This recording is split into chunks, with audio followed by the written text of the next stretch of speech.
नमस्कार साथियों, स्वागत है आप सभी का आपके अपने YouTube चैनल डीएस एकेडमी में। मैं डॉक्टर सुदेश कांतेजा आपके लिए लेकर चल रही हूँ टीसीटी पीजीटी हिंदी का संपूर्ण क्रैश कोर्स, वो भी निःशुल्क। अगर आप चैनल पर नए हैं तो चैनल को सब्सक्राइब कीजिए। आपने चैनल सब्सक्राइब कर रखा है, आपको वीडियोज़ अच्छी लग रही हैं तो जितना हो ज़्यादा से ज़्यादा वीडियोज़ शेयर कीजिए, या जो भी आपके पास पब्लिकली प्लेटफॉर्म है, आपके दोस्त हैं, सभी में शेयर कीजिए। हो सकता है किसी एक को आपकी इन वीडियोस का या हमारी इन वीडियोस का इंतज़ार हो और वो तैयारी बेहतर करना चाह रहा हो, तो समय से जब उसको क्लासेस मिल जाएंगी अपनी तैयारी बेहतर कर पाएगा।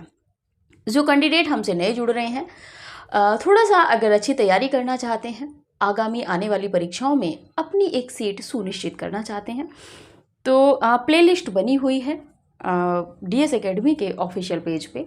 अब वहाँ पे जाके प्लेलिस्ट से क्लास संख्या 1 से देखेंगे, आपके लिए बहुत लाभप्रद क्लासेज रहेंगे। क्यों?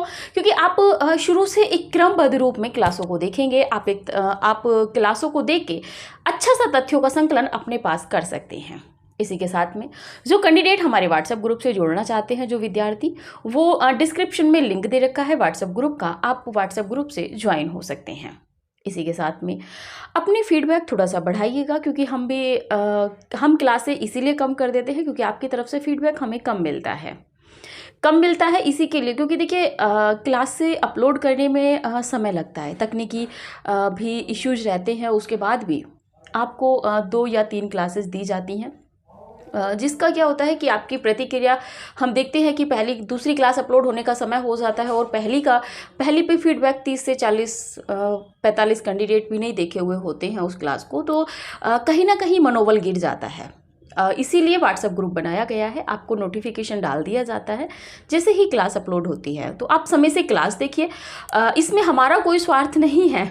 अगर आपको लग रहा होगा कि मैम का या किसी का कोई स्वार्थ है, तो इसमें हमारा कोई स्वार्थ नहीं है। बस इतना मात्र है कि आप तथ्यों को समय से पढ़िए, आप अपने रिवीजन को भी समय देते चलिए। और इसी के साथ में जो कैंडिडेट हमसे किताबों के विषय में जानकारी लेना चाहते हैं, वीडियो डली हुई है, आप प्लेलिस्ट में देखेंगे टीसीटी पीजीटी वाली प्लेलिस्ट में वीडियो डली हुई है किताबों की। मूल किताबें और सहायक किताबों में हम किसको रखें, ये भी आप देखिएगा। जो आपको आसानी से उपलब्ध हो सकती है आप उसको पढ़िए।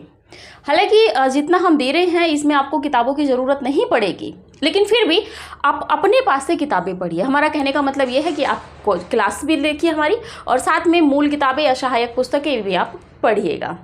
ठीक है, आज की क्लास थोड़ी सी विस्तृत होगी, बने रहिएगा अंतिम तक। वो इसलिए क्योंकि आज हम रीति मुक्त, इससे पहले क्लास में हमने देखा था, इस समय हम चल रहे हैं, जो नए कैंडिडेट है बता दें, हिंदी साहित्य के इतिहास में रीतिकाल में। और ये क्लास रीतिकाल की अंतिम क्लास है। ये क्लास रीतिकाल की अंतिम क्लास है। आप खुद सोचिएगा कि हम 116-17 क्लासों में हमने रीतिकाल को फिनिश किया है। अब देखिए फिर आधुनिक काल में हम कितना पढ़ेंगे, कितना विस्तार से पढ़ेंगे, हर युग को, हर कवि को, उनके विषय में पूरा निचोड़ हम आपको देंगे। तो आप हमारी मेहनत को देखते हुए थोड़ा सा अपना जो स्नेह है, आपका जो अपना प्यार है, उसको थोड़ा सा बढ़ाइए। हमें आपसे कुछ नहीं चाहिए, हमने आपसे कोई फीस नहीं ली है। उसके बाद भी हम नहीं चाहते कि जो भी कैंडिडेट हम पे विश्वास किए हुए हैं कि हाँ सुदेश मैम पूरा कंप्लीट कराएंगी, तो हम आपको पूरा कंप्लीट कराएंगे। हमने वादा किया है, हम आपको पूरा कराएंगे। और जितने का हमने वादा नहीं किया है उससे ज़्यादा हम आपको दे रहे हैं। जो कैंडिडेट हमसे जुड़े हुए हैं शुरू से, वो भी इन चीज़ों को देख रहे होंगे कि हमें कितना बेहतर मिल रहा है। हमें नहीं लगता कि कोई आपको ऑफलाइन में या ऑनलाइन में या कहीं दे रहा होगा जितना हम आपको फ्री ऑफ कॉस्ट दे रहे हैं। यानी कि आप एक सिलेक्शन मान के चलिए, आप एक सिलेक्शन ले सकते हैं, एक गवर्नमेंट सर्विस आप अपनी ले सकते हैं, वो भी अपनी मेहनत की बदौलत, बिना पैसे खर्च किए। तो फिर देर क्यों कर रहे हो? अरे जितना हो ज़्यादा से ज़्यादा शेयर कीजिए अपने दोस्तों में भी। चलिए आज बात करते हैं हम रीतिकाल में। रीतिकाल की अंतिम क्लास, जैसा कि हमने बताया, इसके बाद की क्लासों में हम आधुनिक काल पढ़ेंगे और इतना आनंदमय होकर पढ़ेंगे कि कोई कन्फ्यूजन नहीं रहेगा आपको। जितना मैंने अभी तक आपको पढ़ाया है, अब मुझे नहीं लगता कि आपको वहाँ तक कन्फ्यूजन हुआ होगा, क्योंकि जितना मैंने सोचा था उससे ज़्यादा आपका वैसे मुझे फीडबैक भी मिलता है। पर क्या करूँ, आदत हो गई है कहने की, क्योंकि आप समय से क्लासेस नहीं देखते हैं। मैं देखती हूँ कि इस समय हम 117वीं क्लास में चल रहे हैं। और उसके बाद हम देख रहे हैं कि 84, 83 इस तरह की 55वीं क्लास पे कमेंट है। जो कैंडिडेट हमसे शुरू से जुड़े हुए हैं उनकी कमेंट आती हैं, तो थोड़ा सा एकदम से अटपटा सा लगता है। तो देखिए, आप एक पंक्चुअल बनिए, समय से क्लास देखिए और समय से आप अपना जो भी कलेक्शन आप कर रहे हैं, तथ्यों का जो भी संकलन कर रहे हैं करते रहिए, क्योंकि ये तथ्यों का संकलन अगर आपने कर लिया, जो हम पीडीएफ देते हैं उनका भी संकलन यदि आपने कर लिया, यकीन मानिए पेपर कहीं बाहर से नहीं आएगा। ठीक है, आप परीक्षा जब दे के निकलोगे तो आपका मन एकदम हर्षित होगा कि हाँ यहाँ से, क्योंकि जहाँ पे आप फंसने वाले हुए होते हो, जहाँ पे हमें लगता है कि आप इस क्वेश्चन पे आके फंस जाओगे या इस क्वेश्चन को आप गलत कर दोगे, उस क्वेश्चन पे ज़्यादा से ज़्यादा हम समय देते हैं। कई बच्चे कमेंट भी करते हैं कि मैम इतना टाइम पास करने का समय नहीं है। तो देखिए, मैम तो टाइम पास नहीं कर रही है। जो शिद्दत से पढ़ने वाला है, जिसको आने वाली परीक्षा में अपनी सफलता चाहिए, उसको नहीं लगता है कि हमने टाइम वेस्ट किया है। हाँ, 2-4 मिनट शुरू में आके हम आपसे कुछ चीज़ें बोलते हैं, अंतिम में बोलते हैं, और कहीं ना कहीं और बोलते बोलते भी हम कहीं ना कहीं आपको या तो मोटिवेट करते हैं या आपकी शिक्षा से संबंधित ही हम चीज़ों को लेके आते हैं। पर्सनल हम कुछ भी नहीं लेते हैं। ठीक है, चलिए बात करते हैं आज रीतिकाल की अंतिम क्लास में। थोड़ा सा तेज़ी से देखेंगे हम इनको, क्योंकि पढ़ने के बहुत ज़्यादा यहाँ से प्रश्न बनते नहीं हैं। 1-2 प्रश्न ही आपको यहाँ से मिलेंगे, जहाँ मिलेंगे वो भी हम आपको बताएंगे। तो चलिए बात करते हैं ठाकुर की। ठाकुर जी का जो पूरा नाम है ठाकुरदास भी इनको मिलता है। देखिए, ठाकुर मिले, ठाकुरदास मिले, अगर आप कन्फ्यूजन ना होइएगा। सपोज मानिए रचना मिल जाए ठाकुर शतक, और आप सोचेंगे कि हमने तो ठाकुर पढ़ा था, ठाकुरदास तो पढ़े ही नहीं थे, कोई दूसरे तो नहीं है, क्योंकि हिंदी में हुआ है ऐसा, एक नाम के कई कवि हुए हैं, सूरदास हैं, सूरदास पंजाबी हैं। ठीक है, तो ये ठाकुर है, यानी ठाकुरदास इनका नाम था। जन्म की बात करें तो 1763 ईस्वी में, कहाँ, बुलंदशहर, बुंदेलखंड, झांसी। ठीक है, निधन की बात करें तो 1824 ईस्वी में इनका निधन हुआ था। पिता की बात करें तो गुलाब राय थे। बाबू गुलाब राय नहीं, ये दूसरे गुलाब राय थे। ठीक है, कई बार क्या होता है कि को रिलेट आप अपने से भी कर लेंगे, हमें पता है। इनका एक पुत्र का नाम आता है दरियाव सिंह चातुर। ठीक है, दरियाव सिंह चातुर। आप कहेंगे कि मैम कोई तो लिखाता ही नहीं है इतना। देखिए, हमें लिखाने का मतलब इतना है, जहाँ पे इतिहासों में जो चीज़ें दी हैं, जो तथ्य दिए हैं, उन तथ्यों को देना हमारी मजबूरी बनती है, लिखाना हमारी मजबूरी बनती है, क्योंकि आप विस्तृत पढ़ेंगे नहीं, पेपर फिर विस्तृत में से आ जाएगा। क्योंकि जहाँ पे इतिहास ग्रंथों में आपने देखा होगा, अगर 21 वाला पेपर आप देखते हैं तो माता का नाम भी पूछा गया है। तो यहाँ पे कोई आप ये नहीं कहेंगे कि मैम पेपर बहुत कठिन था, क्योंकि हो सकता है कि ठाकुर के पुत्र का ही नाम पूछ ले।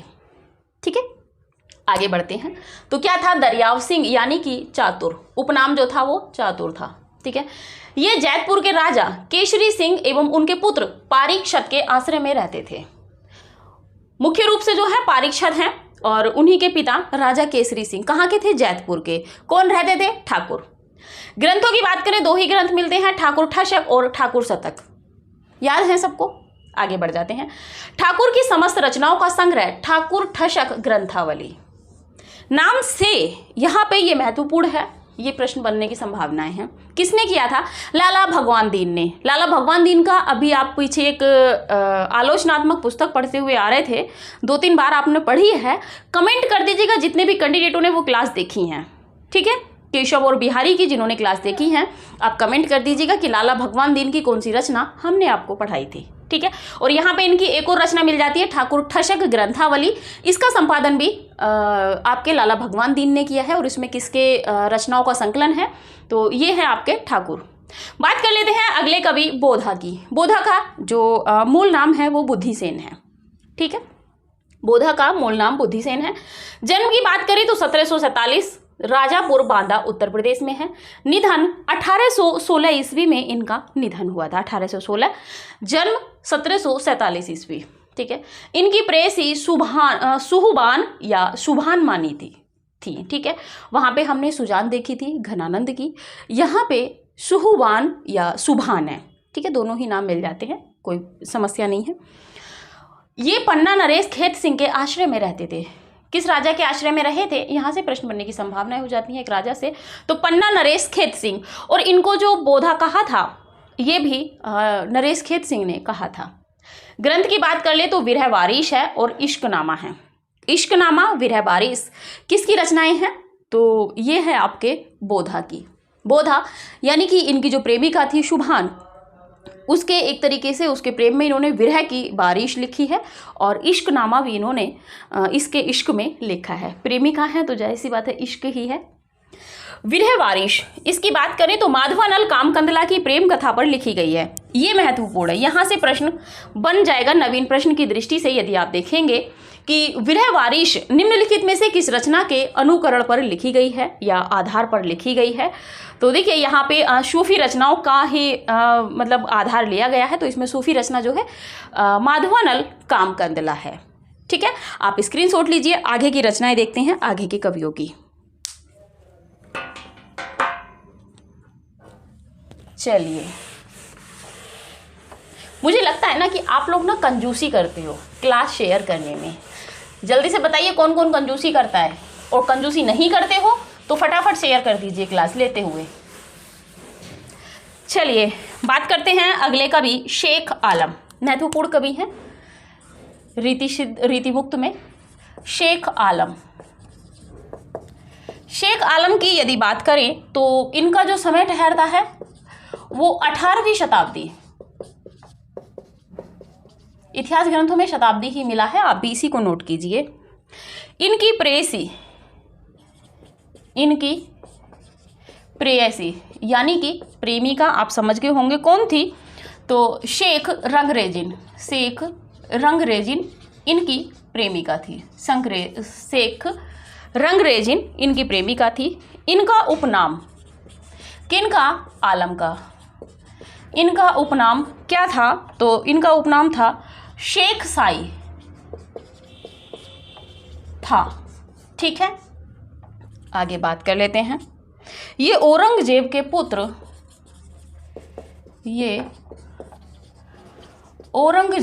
पुत्र, कौन थे?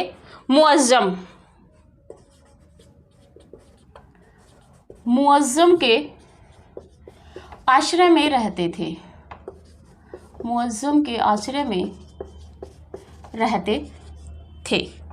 ग्रंथों में बात कर लेते हैं, इनके ग्रंथ कौन कौन से हैं। पहले नंबर पे है माधवानल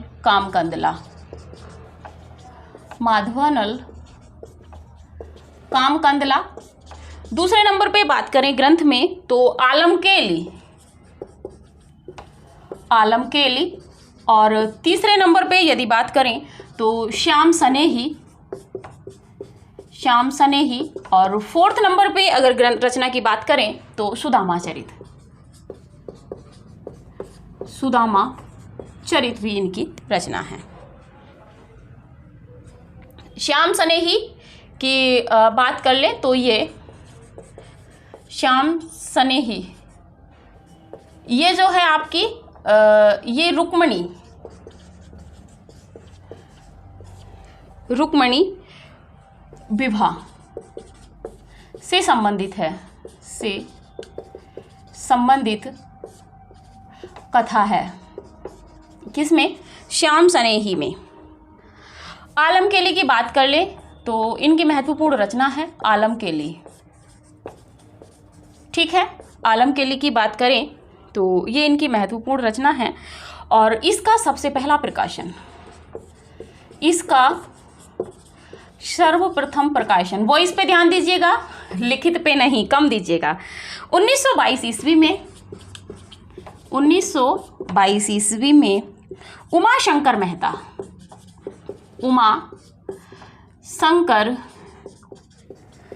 मेहता द्वारा, मेहता ने बनारस से करवाया था।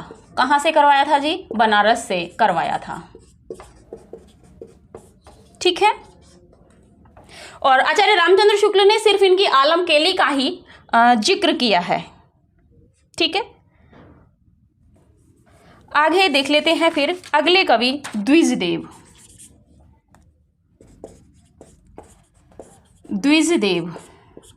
समय की बात करें तो 1820 से 1861 ईस्वी इनका समय मिलता है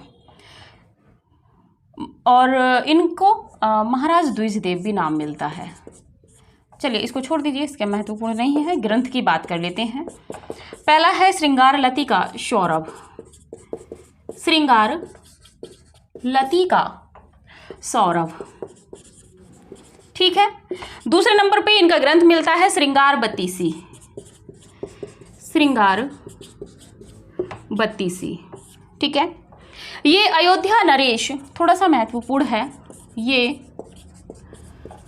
अयोध्या नरेश व पद्माकर और अयोध्या नरेश व पद्माकर एवं मतीराम की परंपरा के कवि थे। मतीराम की परंपरा के कवि थे। कौन?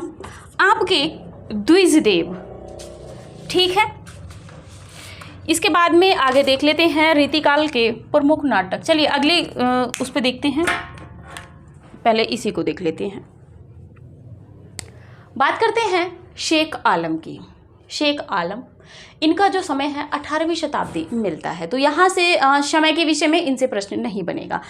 जिनका बिल्कुल समय दिया रहता है या बहुत ज़्यादा विवादास्पद होता है, क्योंकि आयोग भी मानता है ना विवादास्पद प्रश्न भी वो बनवाता है, क्योंकि उसको पता है ना कि कॉमन भी तो प्रश्न करने हैं 125 में। ठीक है। तो इनका समय यहाँ से प्रश्न नहीं बनेगा। इनकी प्रेयसी कौन थी? शेख रंगरेजिन थी। देखिए यहाँ से प्रश्न बन सकता है, जैसे कि आपके घनानंद की प्रेमिका सुजान थी। ठीक है।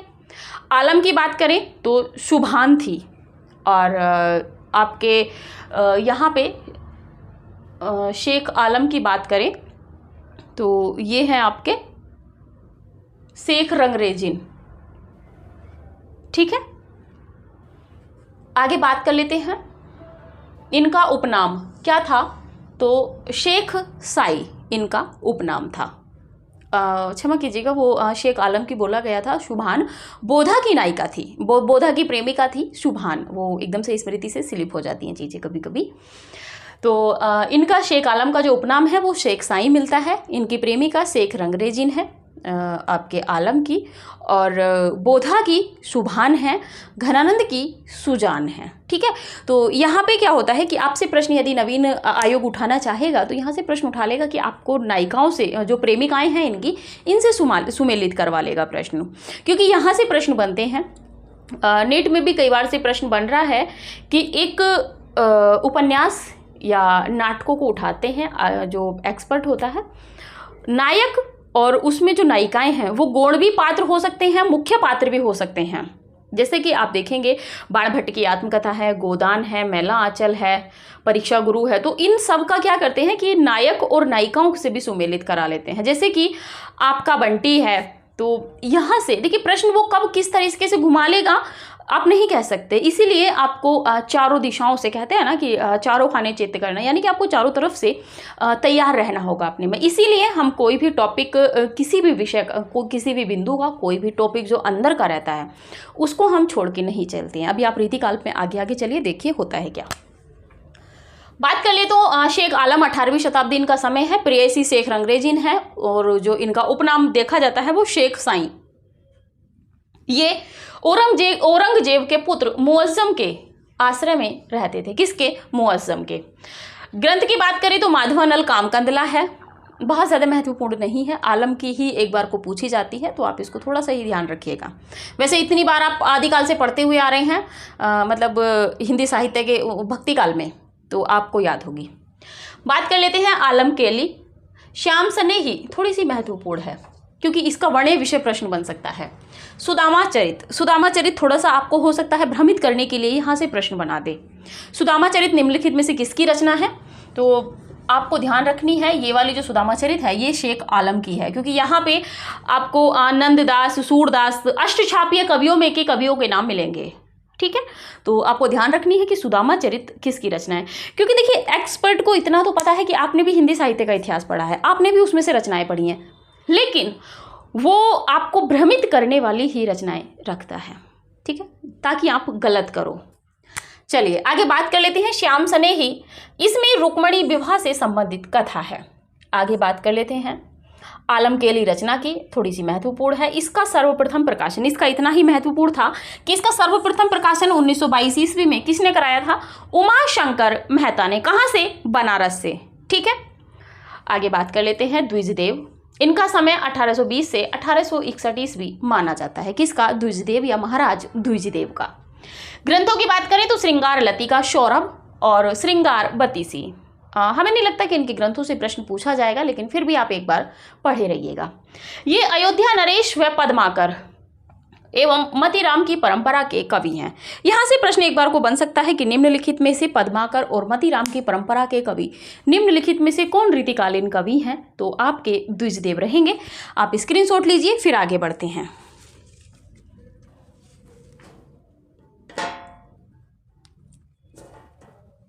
चलिए, अब समझाने का कोई टॉपिक नहीं है, जितना लिखेंगे आप लिखते चले जाइएगा, वॉइस पे ध्यान दीजिएगा हमारी, क्योंकि अब यहाँ से अपने आपके लिखने का शुरू हुआ है, समझाने का कुछ भी नहीं शेष बचा है। बात कर लेते हैं रीतिकाल के प्रमुख नाटक। रीतिकाल के प्रमुख नाटक, रीतिकाल में जो प्रमुख नाटक लिखे गए थे, इनको हम आधुनिक जब नाटक पढ़ेंगे उसमें भी पढ़ेंगे। तो पहले नंबर पे बात कर लेते हैं जसवंत सिंह। जितना पढ़ा जाए उतना पढ़ते रहिए। प्रबोध चंद्रोदय नाटक, प्रबोध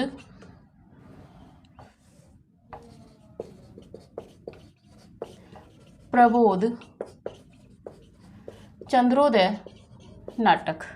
दूसरे नंबर पे है राम, इनका नाटक है हनुमान नाटक, हनुमान नाटक। तीसरे नंबर पे बात करें तो नेवाज, नेवाज का आप सभी जानते हैं, शकुंतला नाटक, शकुंतला नाटक।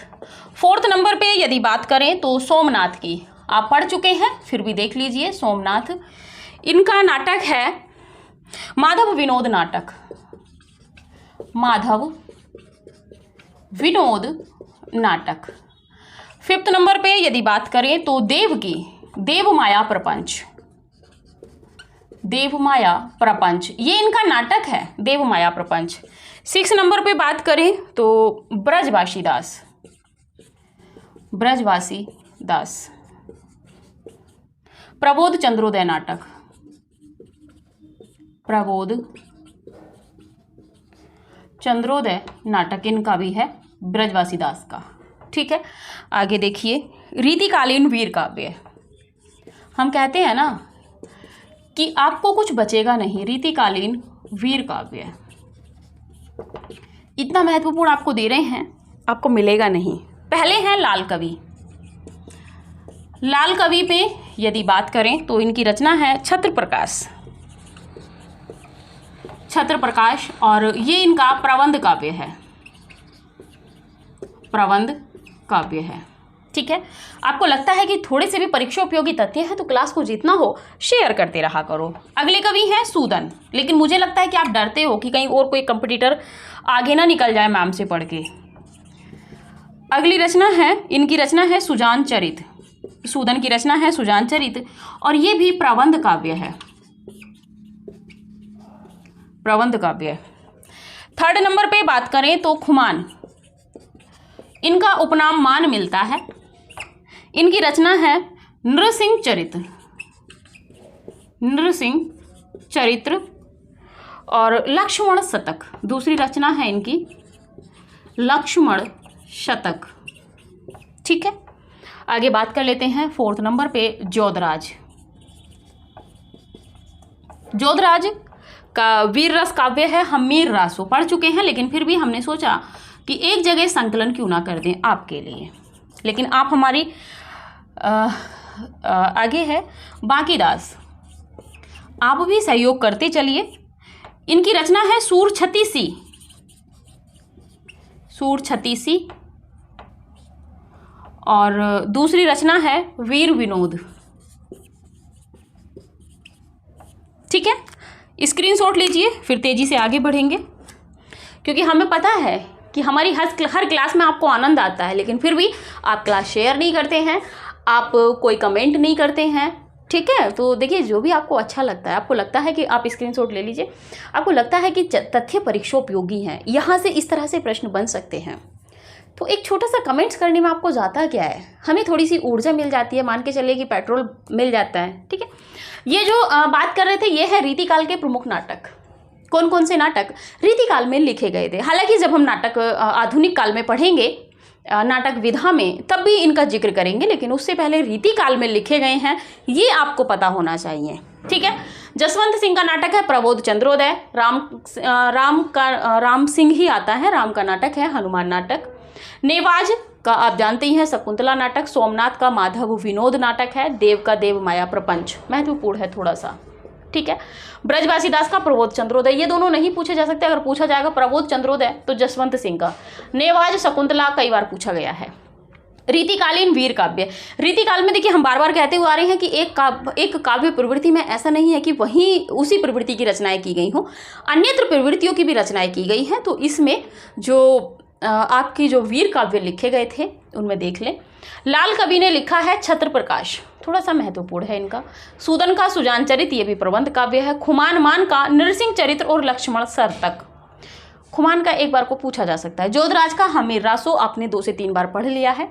माकीदास का सूर छत्तीसी और वीर विनोद, सूर छत्तीसी थोड़ा सा आप देख के रखिएगा, स्क्रीनशॉट लीजिए। आगे बढ़ते हैं।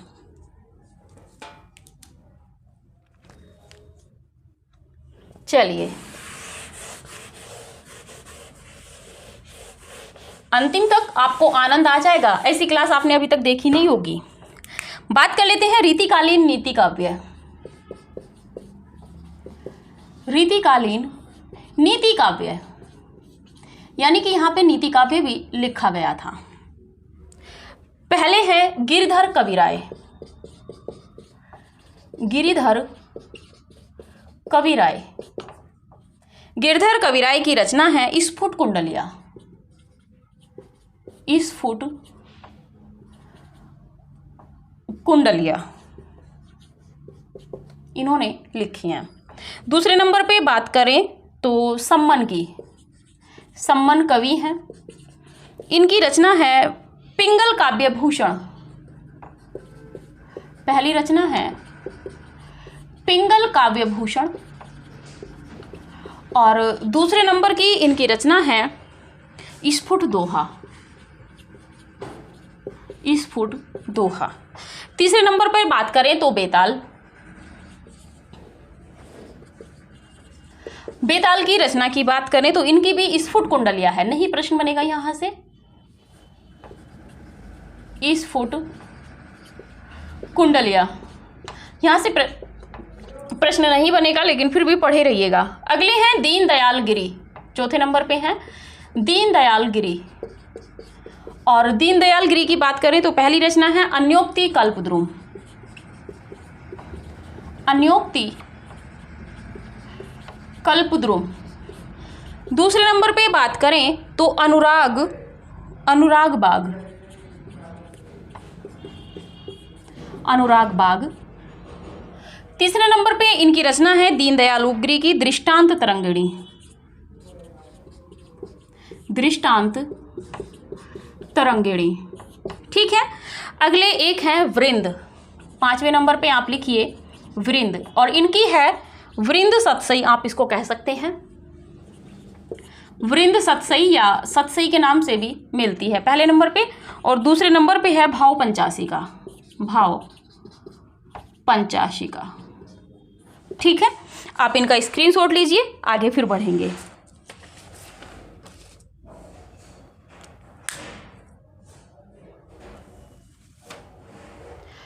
रीतिकालीन नीति काव्य में जो लिखा गया है आप थोड़ा सा देखिएगा। एक तो समन कवि को देख लीजिएगा, बेताल को छोड़ दीजिएगा, दीनदयाल गिरी और वृंद से रचना पूछी जा सकती है। एक तो सतसई में, हम बार बार कह रहे हैं कि सतसईयों को संकलन एक जगह कर लीजिएगा। भाव पंचासी का भी इनकी प्रश्न में बन सकती है। ठीक है, चलिए फिर आगे देखते हैं। अगला रीतिकालीन संत काव्य बात कर लेते हैं। रीतिकालीन संत काव्य, संत काव्य भी लिखा गया है। तो पहले नंबर पे बात करें दरिया साहब, जो महत्वपूर्ण है वही लिखा रहे हैं। दरिया साहब का है ज्ञान दीपक, ज्ञान दीपक। दूसरे नंबर पे है दरिया सागर, दरिया साहब का दरिया सागर। जगजीवन दास, जगजीवन दास की बात करें तो प्रेम पंथ पहली रचना है इनकी प्रेम पंथ, और दूसरी है ज्ञान प्रकाश, ज्ञान प्रकाश, और तीसरी है प्रथम ग्रंथ। देखिए प्रश्न बन सकता है प्रथम ग्रंथ। ठीक है, आगे बात कर लेते हैं। चरणदास तीसरे नंबर पे हैं चरणदास। चरणदास की रचना है अष्टांग योग, अष्टांग योग, और दूसरी है भक्ति सागर, अष्टांग योग भक्ति सागर। फोर्थ नंबर पे बात करें तो आनंद घन, घनानंद नहीं है ये आनंद घन है। पहली रचना है इनकी आनंद घन चौबीसी, आनंद घन चौबीसी। दूसरी है आनंद घन बहोत्तरी, नहीं पूछी जाएंगी, आनंद घन बहोत्तरी। और अगर पूछी भी गई तो आप पढ़े हुए रहोगे तो आपको तो चिंता ही नहीं है, क्योंकि हम पढ़ाई इस तरह रहे हैं। अक्षर अनन्य, अक्षर अनन्य, इनकी रचना है सिद्धांत बोध, सिद्धांत बोध, और दूसरे नंबर पे है राजयोग। दोनों रचनाएं महत्वपूर्ण हैं अक्षर अनन्या की। बात कर लेते हैं रीतिकालीन सूफी काव्य। रीतिकालीन सूफी काव्य, ठीक है। पहले नंबर पे बात कर लेते हैं शेख निसार। शेख निसार की यदि बात करें तो यूसुफ जुलेखा,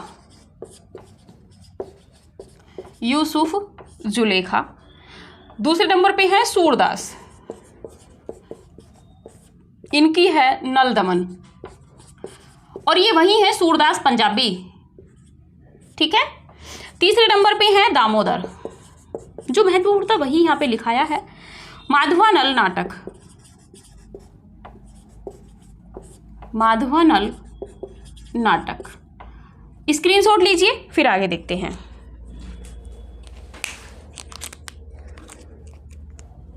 देखिए संत काव्य में थोड़ी सी बात कर लेते हैं।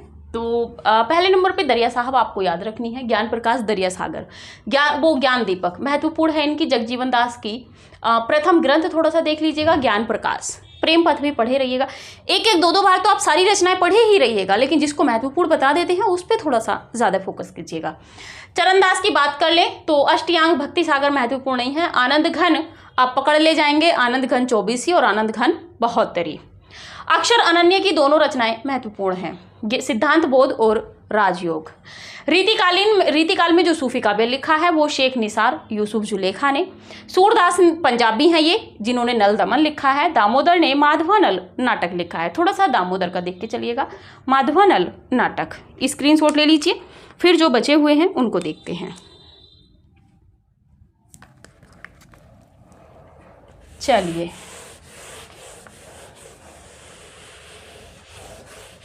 वास्तव में आपको आनंद आ जाएगा, इतना यूनिक संकलन। यहाँ पे संतों की जगह क्या लिखेंगे बताइए जरा, राम काव्य, ठीक है। पहले नंबर पे बात कर लेते हैं नवल सिंह। नवल सिंह की बात करें तो इनकी रचना है रामचंद्र विलास, रामचंद्र विलास। बहुत थे लेकिन जो महत्वपूर्ण थे वही लेके आए हैं। आल्हा रामायण, ये भी रामायण से, राम के चरित्र से संबंधित है। दूसरे नंबर पे बात करें तो जनक राज किशोरी शरण, ठीक है। इनकी रचनाएं मिलती हैं सीताराम, इनकी रचना है सीताराम सिद्धांत मुक्तावली। दूसरी रचना इनकी मिलती है रघुवर करुणा भरण, ये जनक राज किशोरी शरण की रचनाएं हैं। तीसरे नंबर पे बात कर ले तो तीसरे नंबर पे हैं आपकी जानकी शरण। जनक राज की किशोरी भी थी, अब आ गए जानकी शरण। इनकी रचना है सियाराम रसमंजरी, सियाराम रस मंजरी। आगे बात कर लेते हैं 4th नंबर पे प्रेम सखी की। ठीक है भाई, प्रेम की सखी सीता जी का नक्शिक। पहली रचना है सीता जी का नक्शिक। ठीक है, आगे बात कर लेते हैं रीतिकालीन कृष्ण काव्य।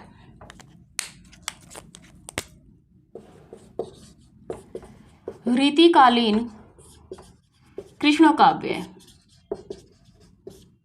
इनमें जो महत्वपूर्ण है, पहले नंबर पे बात कर लें मंचित। मंचित कवि की बात करें तो इनकी रचना है कृष्णायन। थोड़ी सी महत्वपूर्ण है इनकी ये रचना, पहली रचना है। और दूसरे नंबर पे है सुरभिदान लीला। सुरभिदान लीला किसकी है? मंचित कवि की। महत्वपूर्ण है थोड़े से मंचित कवि। रत्न कुंवरी, इनकी रचना है प्रेम रत्न। तीसरे नंबर पे है कृष्णदास। कृष्णदास की रचना है माधुर्य लहरी।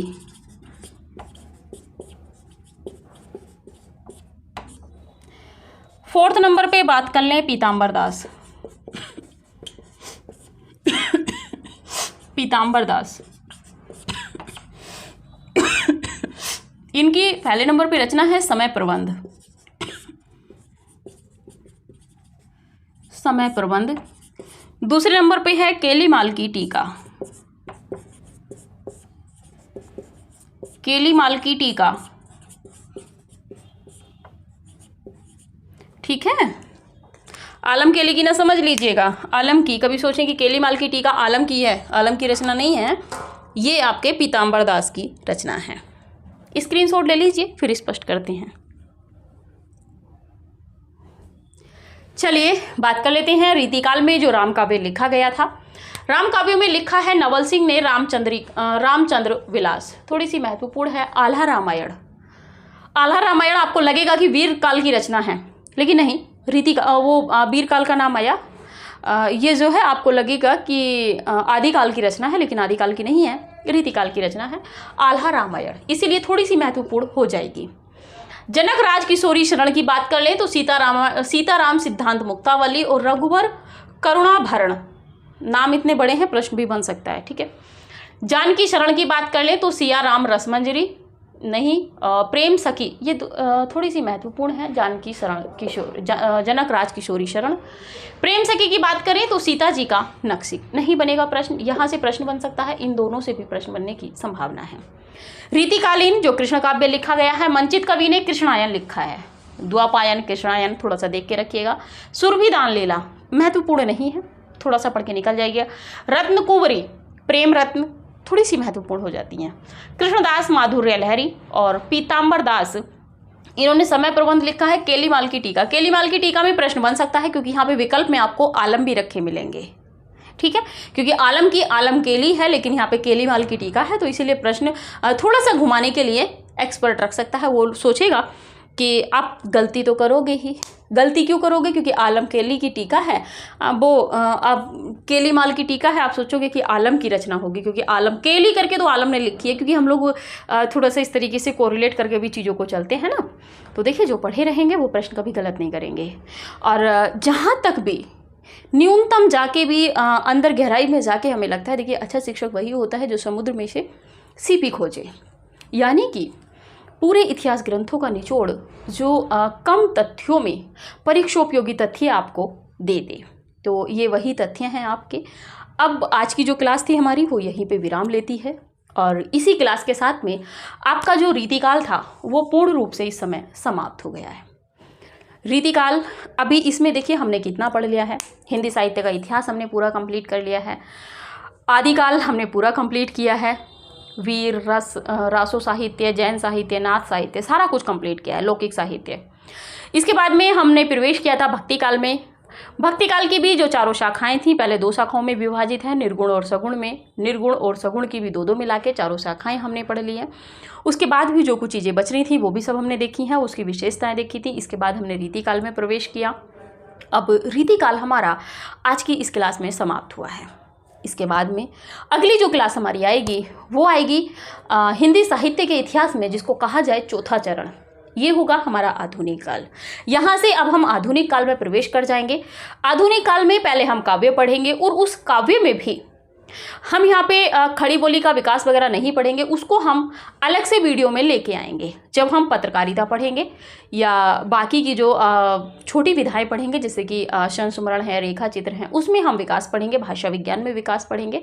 लेकिन इसमें हम सीधे ही हिंदी साहित्य के इतिहास में प्रवेश करेंगे, उसकी विशेषताओं को देख के भारतेंदु युग में और एक एक कवि को, भारतेंदु युग, द्विवेदी युग, छायावादी, प्रगतिवाद, प्रयोगवाद, नई कविता, नगीनवाद, इन सब को आ कविता, साठोत्तरी कविता, आ कविता, अब तक की, वर्तमान तक की इन कवियों को हम इतना विस्तृत पढ़ेंगे कि इनको पढ़ते हुए अगर इनके संबंध में जो गद्य में रचनाएं हैं, जो पद्य में रचनाएं हैं, जो इनकी अन्य विशेषताएं हैं, वो सब हम एक ही साथ कवर करेंगे। यानी कि आपको अलग से नहीं खोजना पड़ेगा कि भारतेंदु युग में काव्य में भारतेंदु हरिश्चंद्र पढ़ लिए, उसके बाद नाटक में भारतेंदु जी को पढ़ रहे हैं।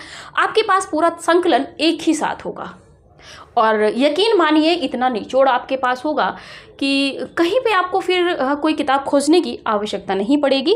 तो इसीलिए आज की क्लास हम यहीं तक रखते हैं।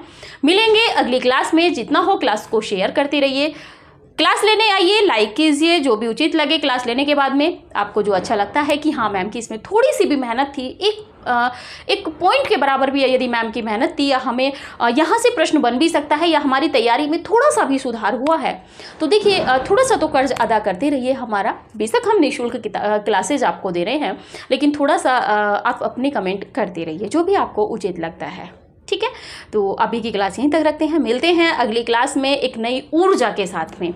अभी तक हम पढ़े हुए थे विलासिता में हमने आदिकाल को पढ़ा, भक्ति में रम गए थे भक्ति काल में। पहले तो हम द्वंद्व में ही थे कि हिंदी साहित्य का इतिहास किसने लिखा, क्यों ज़रूरत पड़ी, और इसके बाद में जब भक्ति काल में पहुँचे तो भक्ति में रम गए थे। इसमें फिर आके हम कुछ कवियों को देख रहे हैं कि विलास में डूबे हुए हैं, कुछ को देख रहे हैं क्या कर रहे हैं, कोई नायिकाओं के पीछे हैं, कोई नायक के पीछे हैं। इसी के साथ में अब हम चलेंगे एक महत्वपूर्ण प्रवृत्ति जहाँ से प्रस्फुटित होती है, वो है हमारी राष्ट्रीय चेतना, देशभक्ति चेतना, खड़ी बोली का विकास। इन सब विशेषताओं के साथ में कवियों ने कैसे कैसे आंदोलन किए हैं, किन किन पत्रिकाओं का संपादन किया है, क्या क्या उनकी भूमिकाएं थीं, किस तरह से उन्होंने रचनाएं लिखी थी। देखेंगे कि 35 वर्ष की उम्र में भी जहाँ पे हमें कंपटीशन के लिए, एक नौकरी के लिए कंपटीशन की दौड़ में लगे हुए हैं, 35 से 40 साल हम लोगों की आयु हो जा रही है, वहाँ पे वो लोग 35 साल की उम्र जी के अपने आप को स्वर्ण अक्षरों में हिंदी साहित्य में लिख गए हैं। ठीक है, तो इन्हीं सब के साथ में अगली क्लास में मिलेंगे आधुनिक काल में, और यहाँ से एक नई ऊर्जा के साथ में पढ़ेंगे, क्योंकि 1857 की ये जो क्रांतियाँ वगैरह थी ये सब उसी क्षेत्र में हुई हैं। तो देखेंगे कैसे कवियों ने अपने ओजपूर्ण काव्य में इन सब का वर्णन किया है। तो ठीक है, अभी की क्लास यहीं तक रखते हैं। अगली क्लास आने से पहले जितना हो इस क्लास को शेयर कर दीजिएगा। ठीक है, तो अब तब तक आप आनंद के साथ पढ़िए रीतिकाल को, इसके बाद में आधुनिक काल में मिलते हैं। तब तक के लिए नमस्कार।